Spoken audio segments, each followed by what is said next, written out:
एक बार फिर से आप लोगों का स्वागत है। आज हम लोग इलेक्ट्रोस्टैटिक्स का 11वां लेक्चर देखने जा रहे हैं। पिछले क्लास में याद होगा, अब तक जो हमने सीखा है डायपोल के एक्सिस पर इलेक्ट्रिक इंटेंसिटी और डायपोल के परपेंडिकुलर बाइसेक्टर पर। एक्सिस पर आपने देखा था ये डायपोल था -q + q चार्ज।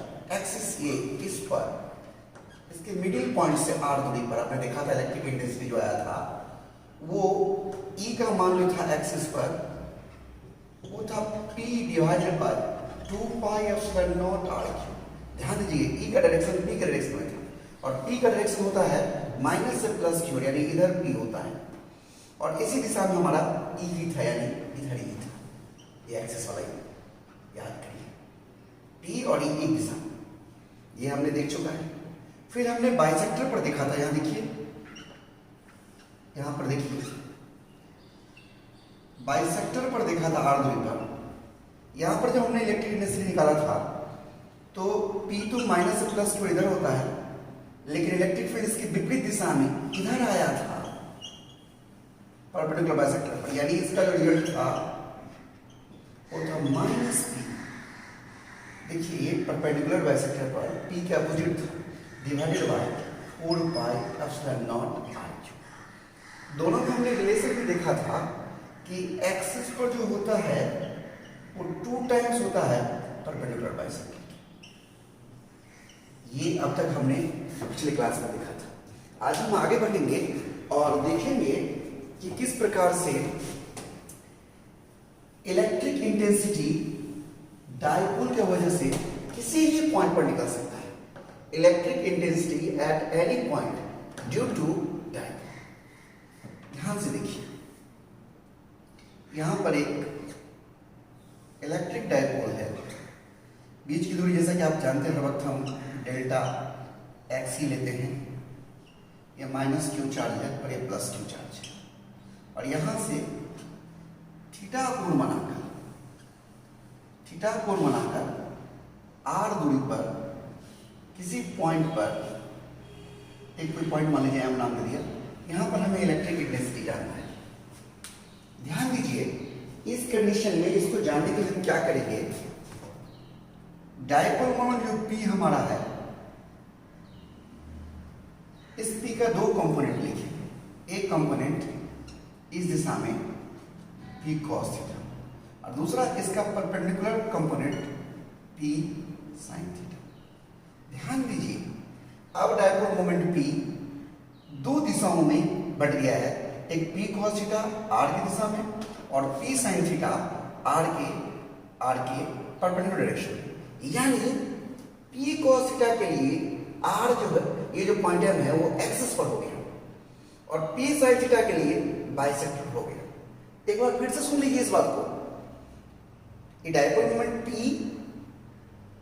का कंपोनेंट P cos थीटा आया r के अलग, अर्थात P cos थीटा के लिए पॉइंट m उसके एक्सिस पर हुआ और P sin थीटा के लिए परपेंडिकुलर बाइसेक्टर होगा। और से देखिए, और आप जानते हैं अगर डायपोल मोमेंट P होता है, यहां देखिए, तो एक्सिस पर जो आप लिखते हैं, अभी मैं बता रहा था, वो इसी दिशा में होता है, यानी अभी एक्सिस पर ये एक्सिस r की दिशा में इधर होगा E1 और P sin थीटा के लिए पॉइंट m बाइसेक्टर है, इसके विपरीत होगा, यानी इधर E2।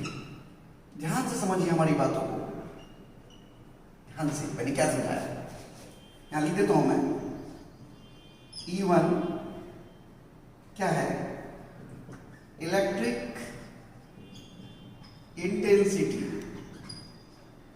Eight m due to P cos theta and E2 क्या है, electric intensity at m due to P sin theta.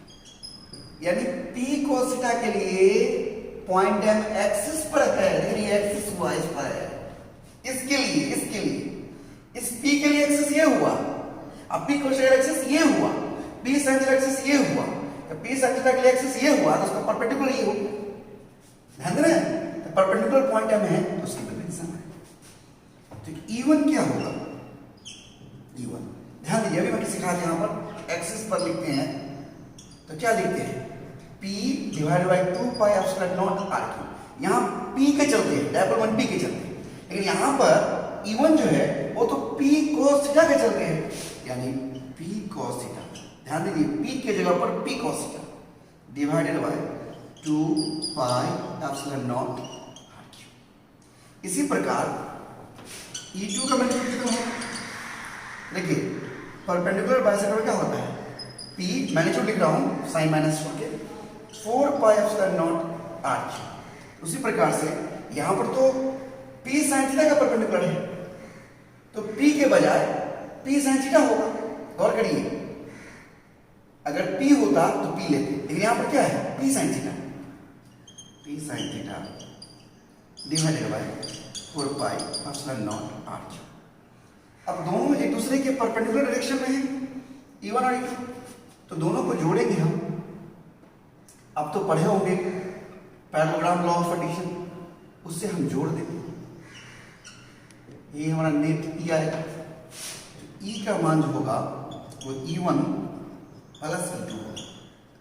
E का मैग्नीट्यूड कितना होगा, root under E1 square plus E2 square plus 2E1 into E2 into cos, अब बीच का angle कितना है, पूरा 90 डिग्री एंगल है, कॉस 90, ये 90 यहां से पूरा दोनों के बीच में cos 90 जीरो हो जाएगा, यानी क्या हो जाएगा, root under E1 square plus E2 square. अब जरा देखिए गौर से, हम E1 E2 का मान डाल देंगे, नेट E कितना आएगा हमारा, E1 का मान डालेंगे, E1 का मान यहां से देखिए, यहां से क्या है, P cos theta divided by 2 pi epsilon not are cube, P cos theta divided by 2 pi epsilon not are cube का स्क्वायर, E1 का स्क्वायर प्लस E2 आप देखिए यहाँ पर P sin theta divided by 4 pi epsilon not are cube, इसका square. दोनों को solve करेंगे, दोनों में से कॉमन क्या है, P कॉमन है, 2 पाई कॉमन है, एप्सिलॉन नॉट कॉमन है, आर क्यू कॉमन है, क्या बच गया इसके अंदर, cos थीटा बच गया, cos स्क्वायर थीटा, यहाँ पर sin स्क्वायर थीटा, और हमने इसमें से केवल 2 निकाला, 2 तो रह गया, यानी 2 का स्क्वायर क्या हो जाएगा, 4। अब आराम से करके देखना, अगर इसको किसी को लगे परेशानी तो करके देखना घर पे, 2 pi epsilon not are cube, ये क्या होगा, 4 cos square theta plus sin square theta divided by 4 क्या रूट्स को से बाहर करेंगे, 2 बाहर आ जाएगा, यानी 2 बाहर आके बन जाएगा ये 4 pi epsilon not are cube. यहाँ पर देखिए 4 में से 3 cos स्क्वायर तो ऐसे रख लेता हूँ, एक cos स्क्वायर अलग कर दिया और फिर एक sin स्क्वायर।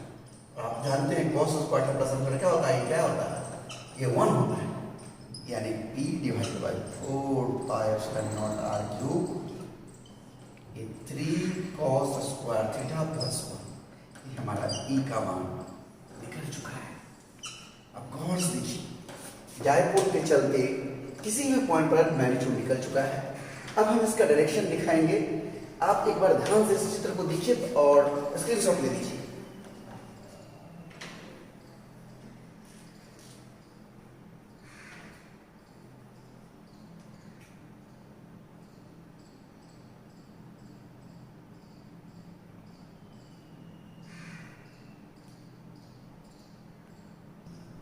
तो अभी आपने E का मान तो देख लिया, E equal to P divided by 4 pi epsilon not r cube root under 3 cos square theta plus 1। अब आगे देखिए, मैग्नीट्यूड तो जान चुके हैं हम, डायरेक्शन भी जानते हैं। मान लेते हैं कि E, यहाँ देखिए E1 से ये एंगल अल्फा बनाता है, यहाँ लिखते हैं let vector E makes an angle alpha with इसीलिए टेन अल्फा कितना हो जाएगा, tan alpha equal to perpendicular by base, ये कितना होगा, कितना ये है, यानी ये E2 है, ये क्या है, इसके बराबर है E2 डिवाइडेड बाई E2, यानी ten alpha equal to E2 का मान अभी हम कुछ देर पहले लिखे थे, याद होगा आपको, P sin theta divided by 4 pi epsilon not are Q whole divided by E1 हमारा है P cos theta divided by 4 pi, 4 नहीं है 2 पाई एप्सिलॉन नॉट, सबको कैंसिल आउट कर दीजिए तो हमारा यहाँ जाएगा tan alpha equal to 1/2 tan theta, यानी alpha equal to tan inverse 1/2 tan theta, ये हमारा डायरेक्शन निकल चुका है।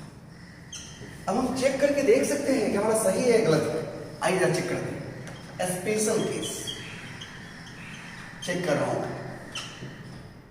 ध्यान दीजिएगा, एक में on the axis theta equal to हो जाएगा जीरो, अगर हम एक्सिस पर इस लाइन पर आना चाहते हैं तो ये हमारा घूम कर यहां आएगा, थीटा कितना हो जाएगा जीरो, थीटा जीरो पर क्या होगा E equal to P divided by 4 pi epsilon not r cube root under 3 cos square 0 degree plus 1, cos 0 तो 1 होता है ना, तो 1 into 3 3 प्लस 1 4, यानी E equal to P into 2 divided by 4 pi epsilon not r cube. अब देखिए 2 से 2 cut जाएगा, यानी एक्सिस पर हमारा एक्सिस पर कितना आ गया P divided by 2 pi epsilon not r, देख रहे हैं इस 2 से इसको काट दिया हमने, इसको काट दिया, देखिए तो यही तो हम पहले पढ़े थे, इसका मतलब सही हमारा रिजल्ट आया हुआ था, हमने इससे क्या देख रहे हैं ना, इससे इसको निकाला है। अब देखिए दूसरा में E परपेंडिकुलर बाइसेक्टर, यानी ऑन परपेंडिकुलर बाइसेक्टर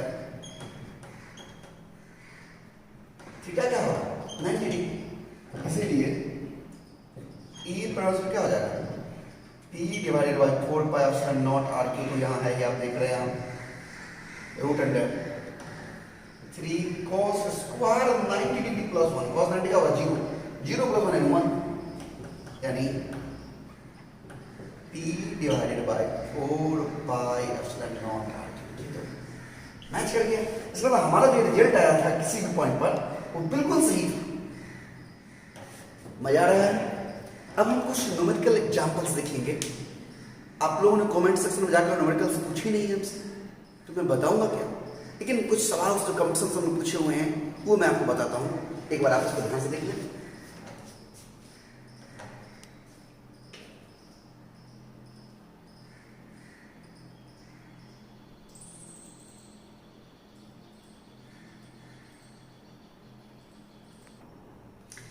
तो एक प्रॉब्लम हम लिख के रखे हैं जो आईआईटी में काफी पहले पूछ चुका है।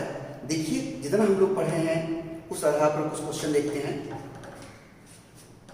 ए charge Q is placed at the center of the line joining two equal charges।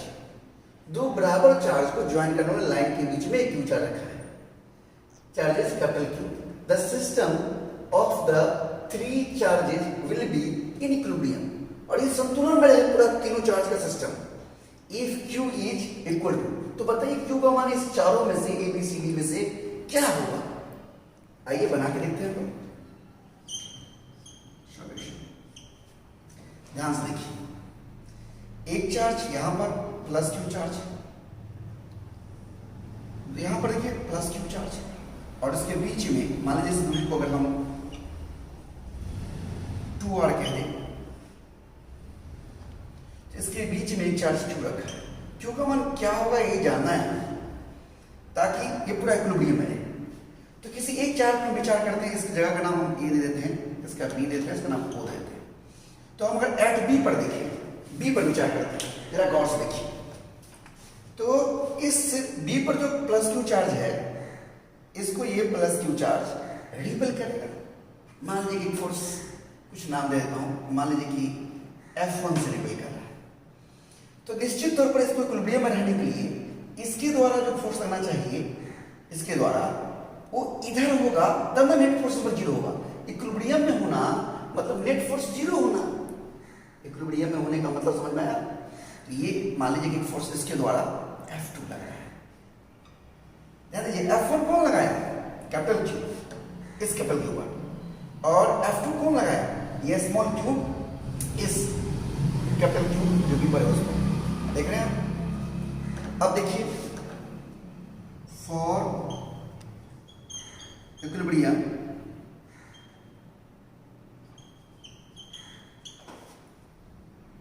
F1 बराबर होना चाहिए F2, नेट फोर्स जीरो हो, दोनों एक दूसरे के विपरीत हो, तभी संभव है।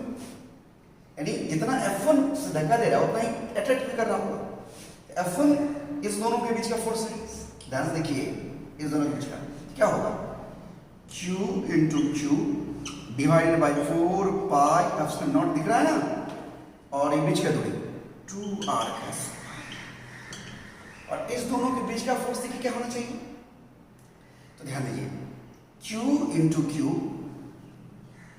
Divided by 4 pi epsilon nought, बीच का दूरी कितना होगा? ये मैंने 2r माना है, इसको r माना, ये दिया नहीं था, मैं अपने मन से मान लिया, आधा दूरी होगा ना। तो Q 4 pi epsilon not, Q 4 pi epsilon cut जाएगा, क्या बच जाएगा? 1 बाय एक Q बचा हुआ है, Q divided by 4r square equal to Q by r square, यानी Q इक्वल टू हो गया Q बाई 4। ध्यान दीजिएगा, और ये निगेटिव होगा तभी अट्रैक्ट करेगा। हम ऐसा मान चुके हैं कि ये माइनस है तभी तो अट्रैक्ट कर रहा है, देख रहे कि नहीं? इसका मतलब एक माइनस ना लगा देंगे। माइनस क्यों? क्योंकि अट्रैक्ट कर रहा है। ये हमारा आंसर माइनस Q बाई 4, यानी बी आंसर जो यहां देख रहे हैं चॉइस में आप, ये करेक्ट आंसर है। बात समझ में आई? एक बार देख लीजिए, फिर हम और सवाल दिखाते हैं।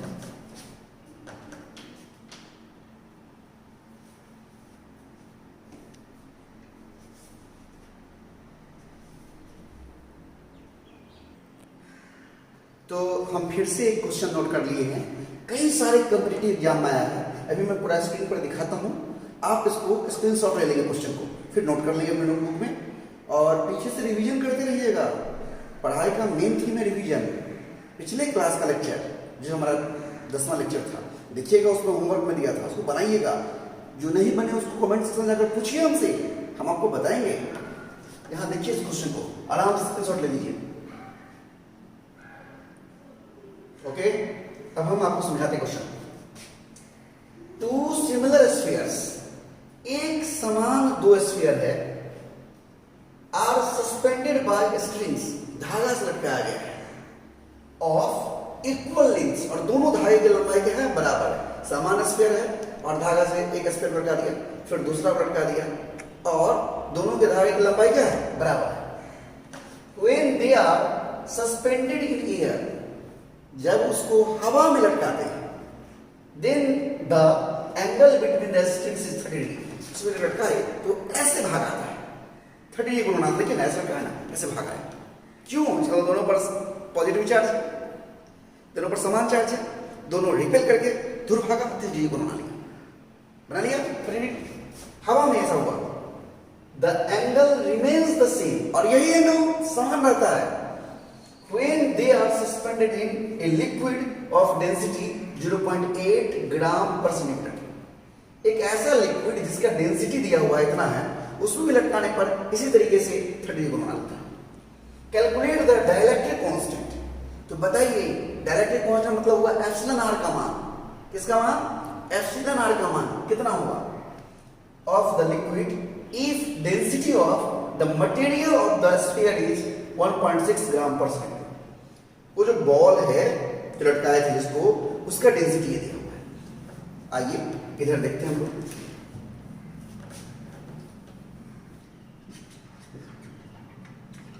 शिफ्ट कर लीजिए। Sigma equal to 0. सिग्मा जो है वो बताता है डेंसिटी ऑफ लिक्विड जो हमारा है वो कितना दिया है? 0.8 ग्राम पर सेंटीमीटर क्यूब सीजीएस सिस्टम में, और रो हमारा है density of material of sphere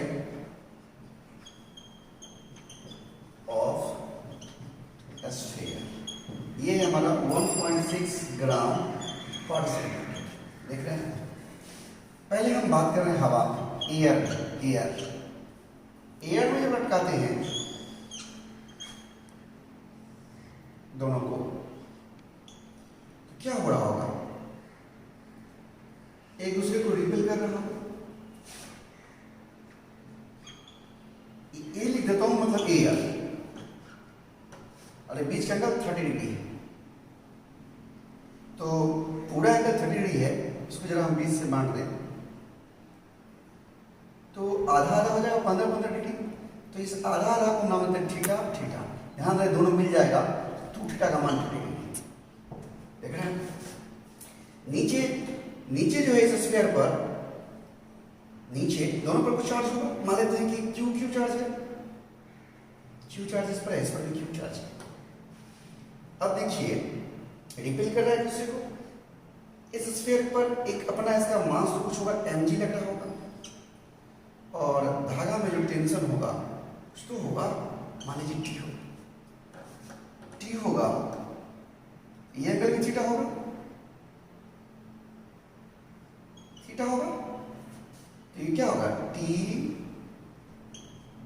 cos theta. ध्यान से देखिए, और इधर क्या होगा टी साइन थीटा। ये थीटा कोण बनाकर यहाँ पर आकर रुका हुआ है ना, प्रोग्राम है ना, तो जितना फोर्स ऊपर उतना फोर्स नीचे। इसका मतलब यहाँ दिख रहा है, यहाँ देखिए, यहाँ दिख रहा है T cos theta equal to mg and f sin theta equal to fa।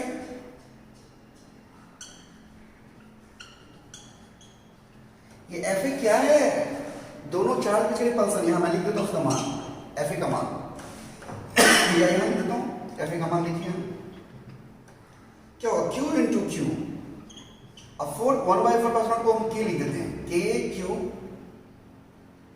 Divided by बीच का दूरी मान लीजिए कि कुछ है, सपोज कर लेते हैं r दूरी है, मैं यहाँ दिखा दूं बीच का दूरी r है, ये फोर्स F है। अब हम लिक्विड में आते हैं, इसी को लटकाएंगे फिर से लिक्विड में, थोड़ा सा दर्शन कर लीजिए, प्रस्तुत कर लीजिए पूरा उठा के।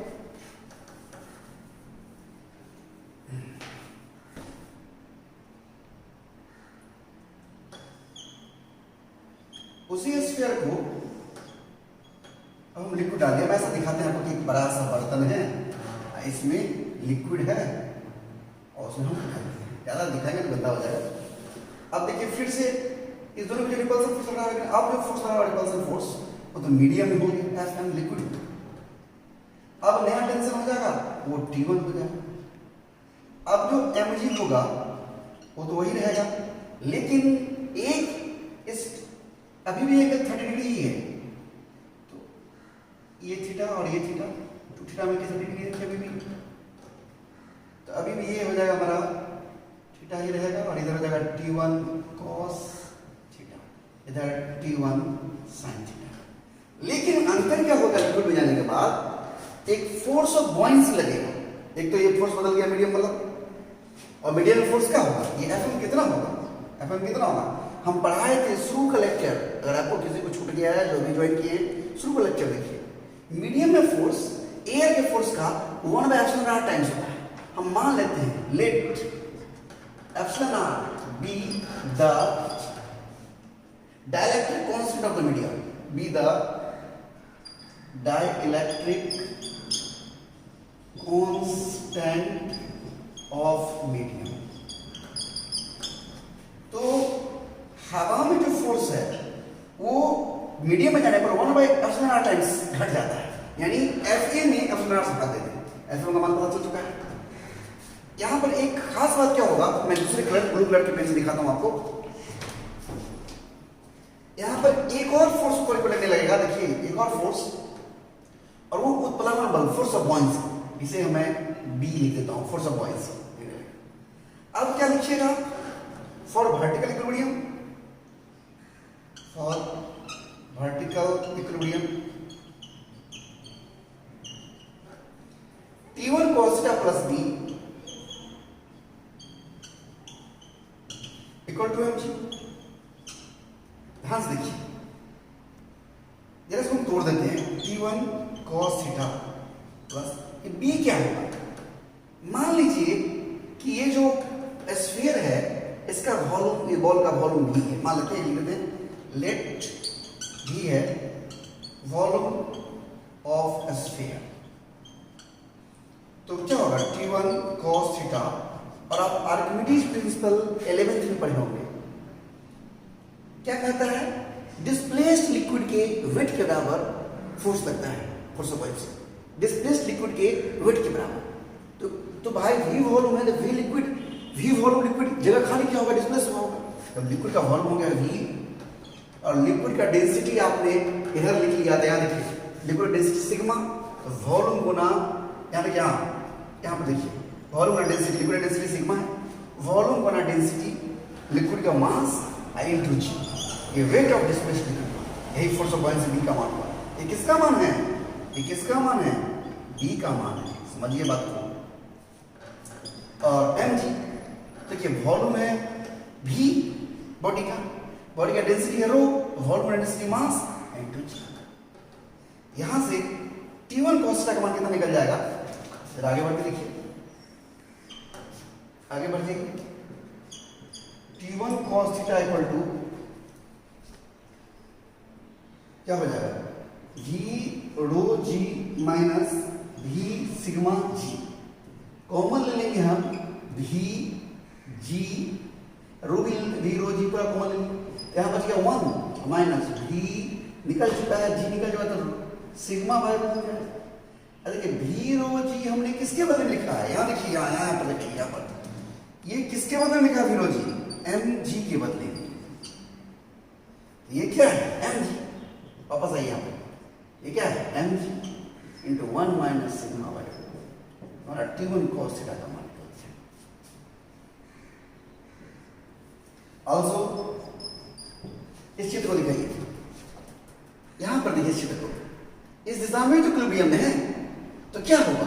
T1 sin θ equal to Fm, T1 sin θ equal to Fm, T1 sin θ equal to Fm।